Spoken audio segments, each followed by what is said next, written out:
Coba kita lihat di kepala Pak Jokowi itu apa sebetulnya yang disebut sebagai investasi?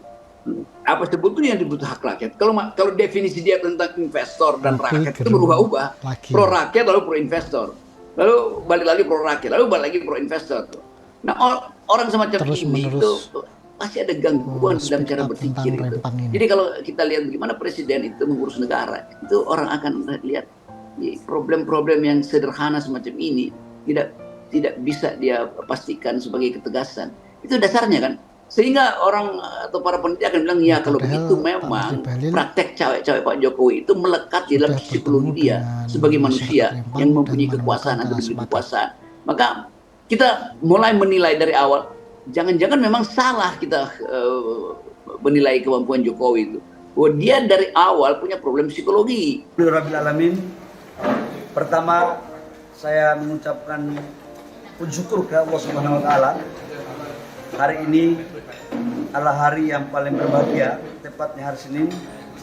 Saya bersama orang tua saya, Pak Garisman Ahmad dan Pak Suwardi sebagai tokoh tetua yang dituakan di dalam kumpulan masyarakat Melayu yang ada di Rempang. Dan kami melakukan komunikasi intens dari kemarin, tadi malam saya maghrib di rumah beliau, dan tadi kami bertemu dengan masyarakat dalam kondisi kekeluargaan. Setelah kami juga melakukan diskusi yang mendalam terkait dengan hal-hal yang terjadi beberapa hari ke belakang, khususnya tentang pergeseran masyarakat dalam rangka proses investasi yang akan dilakukan di Rempang. Dengan berbagai macam dinamika yang ada, namun alhamdulillah saya mewakili pemerintah atas perintah Bapak Presiden kepada saya untuk bertemu langsung dengan tokoh-tokoh masyarakat, dan saya langsung lakukan datang ke Rempang dan kami berdiskusi dan mencari solusi yang terbaik. Di mana solusinya alhamdulillah adalah sudah kita dapatkan, di mana hak-hak rakyat tetap kita jaga, hak-hak kultural rakyat sebagai anak hak kesulungan juga kita hargai. Namun andaikan ada pergeseran tetap masih di wilayah Pulau Rempang, dan kita juga sudah setujui, dan insya Allah ini menjadi kado terbaik untuk masyarakat Rempang, untuk pemerintah pusat, pemerintah daerah, kabupaten, kota, dan provinsi dalam penyelesaian hari ini. Nah, itu dengerin Rocky Gerung. Masyarakat Rempang dan Pak Menteri Bahlil sudah ketemu dan menemukan kata sepakat untuk penyelesaian soal Rempang ini. Di situ disepakati kalau pemerintah akan memenuhi hak-hak dari warga yang direlokasi, dan di situ juga mengakomodir dari permintaan warga Rempang, di mana kalaupun direlokasi tetap minta di Pulau Rempang itu, tetap digeser di wilayah Pulau Rempang itu sendiri. Jadi semuanya sudah baik-baik. Jadi kamu nggak usah ngomong yang aneh-aneh sehingga suasana malah jadi tidak kondusif lagi. Di Minang, alhamdulillah hari ini di Jawa, dan wahai kaum muslimin di seluruh Indonesia, bersatulah. Ayo kita tunjukkan solidaritas untuk saudara kita di Rempang Galang. GNPR selalu peduli manakala di tengah-tengah kita ada kemungkinan, dan hari ini hari terakhir ini Tujuannya baik ya. Allahu Akbar. Solidaritas untuk masyarakat Rempang. Allahu Akbar. Ini Rempang, dari video langsung sini. Tetapi kondisi sudah kondusif dan juga antara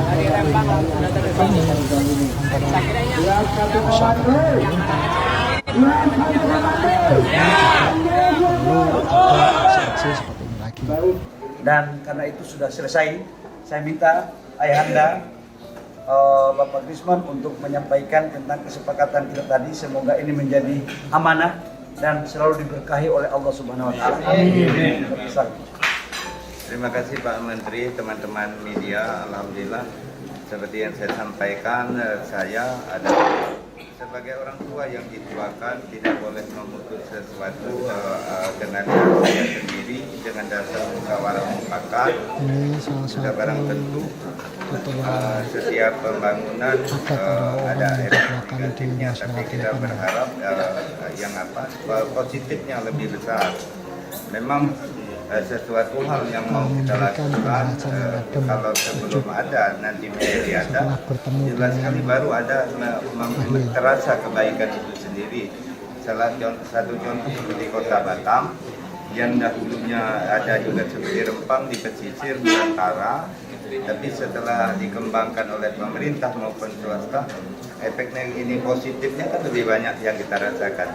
Demikian mudah-mudahan ini menjadi kebaikan bagi kita semua. Pertama tentang negara kita masih dipercaya oleh investor, pemodal asing untuk berinvestasi. Kemudian marwah-marwah kami orang Melayu. Saya bilang dengan Pak Menteri, mudah-mudahan nanti sampai ke Presiden itu diperhatikan juga. Terima kasih. Assalamualaikum warahmatullahi wabarakatuh.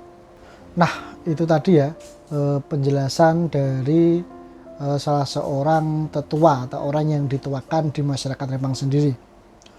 Beliau sudah memberikan penjelasan soal kesepakatan ataupun titik temu yang terjadi antara pemerintah dan masyarakat Rempang setelah berdialog dan berdiskusi dengan kepala dingin.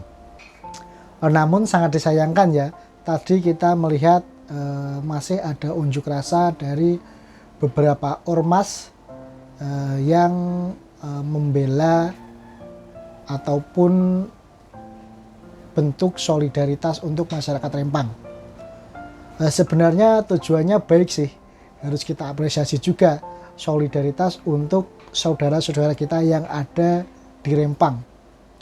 Tetapi ketika suasana atau keadaan sudah kondusif seperti ini, antara masyarakat dan pemerintah sudah menemukan titik temu mengenai beberapa poin tadi yang sudah dijelaskan oleh Pak Menteri Bahlil maupun tetua adat dari masyarakat Rempang itu tadi, harusnya kita senang karena semuanya sudah diselesaikan dengan baik-baik dan kita seyogyanya tidak membuat statement-statement ataupun gerakan-gerakan yang malah membuat suasana yang sudah adem ini jadi tidak kondusif lagi.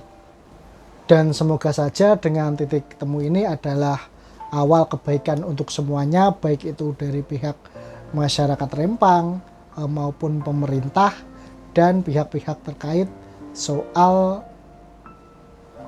investasi yang akan dilakukan di Rempang ini. Dan kita juga mengharapkan ketika nanti investasi ini sudah masuk, warga di sekitaran Pulau Rempang itu juga mendapatkan manfaat besar atau jadi prioritas utama yang merasakan langsung manfaat dari investasi yang masuk ke Pulau Rempang tersebut. Mungkin cukup sampai di sini untuk video kali ini. Terima kasih dan sampai berjumpa lagi di video berikutnya.